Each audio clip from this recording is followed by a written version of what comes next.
और जबकि ये सरकार ईमानदारों की नहीं है। तो सुना आपने इन जनाब का क्या कहना है।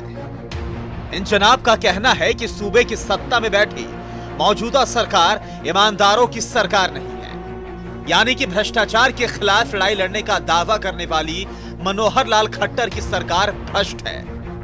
इससे पहले कि हम आपको इन जनाब का परिचय दें, उससे पहले इनका बयान फिर से सुनिए कि ये सरकार ईमानदारों की नहीं है।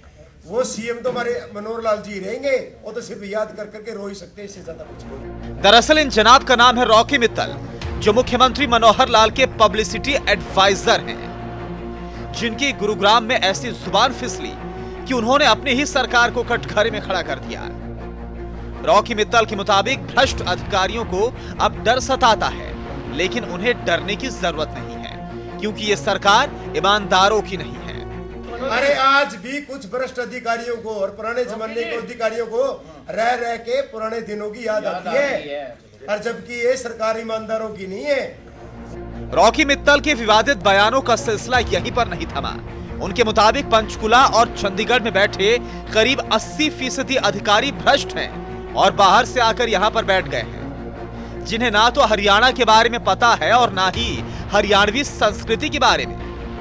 और चंडीगढ़ के अंदर लोक संपर्क विभाग में 80% कर्मचारी पिछली सरकारों ने आउट ऑफ स्टेट के लिए हरियाणा के नहीं थे, उनको कच्चा लिया गया था, वो तो पक्के हो गए, लेकिन हरियाणा के जो कलाकार थे वो बेचारे आज तक भी कच्चे हैं। उनको पक्के करने की बात करूंगा और आगे से माननीय मुख्यमंत्री जी को बोलूंगा कि जब हरियाणा का बेरोजगार युवा युवतियां धक्के खाते फिर रहे हैं, इनको रोजगार नहीं है, तो ऐसे में आउट ऑफ स्टेट के लोगों को, कर्मचारियों को मान लो नौकरी पे भर्ती करके तो गलत है और गलत संदेश जाता है।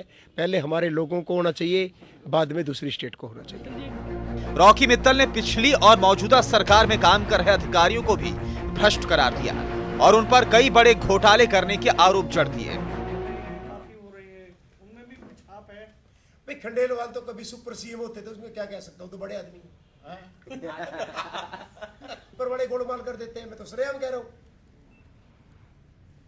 और जो हुड्डा राज में 27 अलग अलग विभाग बना दिए थे, मैंने खुल्लर साहब से सीएम साहब को साफ साफ लिख के भेजा है कि इन पुरानी दुकानों को बंद करके सिस्टम को ठीक करो और 8-10 जितने भी डिपार्टमेंट है उनको समेट दो।